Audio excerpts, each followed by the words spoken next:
Hello, I'm Cam and you're watching Start Select. Now, before we begin today's show, I'd just like to take a moment to mention the passing of Mr. Jack Tramiel, the founder of Commodore, who died this weekend, age 83. For many of us at GameSpot, some of our earliest gaming memories were with the Commodore 64, and I speak for all of us when I say he will be sorely missed.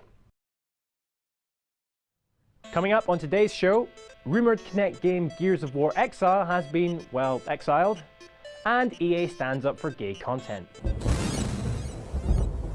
Hi there, now last week brought us the Penny Arcade Expo, or PAX for short. All sorts took place over the course of the show, not least a live Escape from Mount Stupid panel hosted by our very own Danny O'Dwyer. One of the notable news bombs dropped at the expo came courtesy of Epic Games design director Cliff Bleszinski, who revealed that Gears of War Exile, the rumoured on-rails Kinect-based shooter, is no more. Cliff spoke candidly to GameSpot saying, "Let's just bury the hatchet now. Gears of War Exile was an unannounced game that I can't give any details about that has since been cancelled."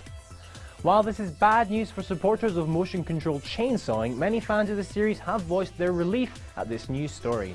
Sharing a popular sentiment, GameSpot user Pyrosa commented, "Good! Gears of War 3 remains my favourite rock-solid multiplayer gaming platform of the last 6 months, and the absolute last thing I want to see is some lame aborted Kinect on-rails game to tarnish the brand."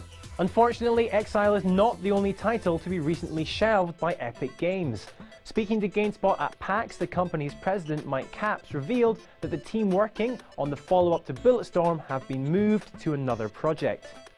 "We thought a lot about a sequel and had done some initial development on it, but we found a project that we thought was a better fit for People Can Fly," he said. "We haven't announced that yet, but we will be announcing it pretty soon." "I'd love to go back to Bulletstorm," he added. "I think there's more to do with Bulletstorm. Heck, it kind of ended wanting more. I'd love to see another project, but right now we don't have anything to talk about."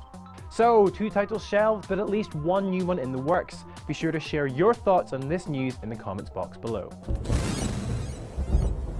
Next up, EA has responded to a letter-writing campaign from anti-lesbian, gay, bisexual and transgender pressure groups concerning content in Star Wars The Old Republic and Mass Effect 3. The campaign, believed to be the work of the Florida Family Association and the Family Research Council, accused EA of being pressured into adding LGBT content into their games, forcing their audience, the majority of whom they claim are children, to participate in homosexual content, and deleting and banning forum members for expressing opposing views about including homosexual content in games played by children. Ah yes, the classic "won't somebody please think of the children" argument. EA hit back at the campaign stating, "Every one of EA's games includes ESRB content descriptors, so it's hard to believe anyone is surprised by the content. This isn't about protecting children, it's about political harassment." They went on to add, "EA has not been pressured by any groups to include LGBT characters in our games. However, we have met with LGBT groups and sponsored industry forums to discuss content and harassment of players in online forums. In short, we do put options for same-sex relationships in our games. We don't tolerate hate speech on our forums." Given BioWare's rich and proud history of providing these options for gamers, it's no real surprise, but it is heartening to see a mega publisher like EA putting their foot so firmly down in the face of some pretty blatant homophobia. If you'd like to add your voice to that of EA's, then the opportunity is still there. LGBT pressure group All Out are planning to dress as Star Wars characters and hand-deliver a congratulatory petition to EA. If you want your name to be added to that list, just visit the link on screen now. Support for the petition also came in the form of British actor Stephen Fry and journalist Charlie Brooker. If you do zero else today, do join me and at Yoda to help Game Maker at EA stand strong against anti-gay hate and the dark side, said Fry over Twitter. Brooker, using 100% of his journalistic eloquence, added, "Good for at EA for telling the homophobes to f*** off." He then went on to muse that in the next Modern Warfare, they should have a special gay gun that's better than all the others, thus forcing online players to use it.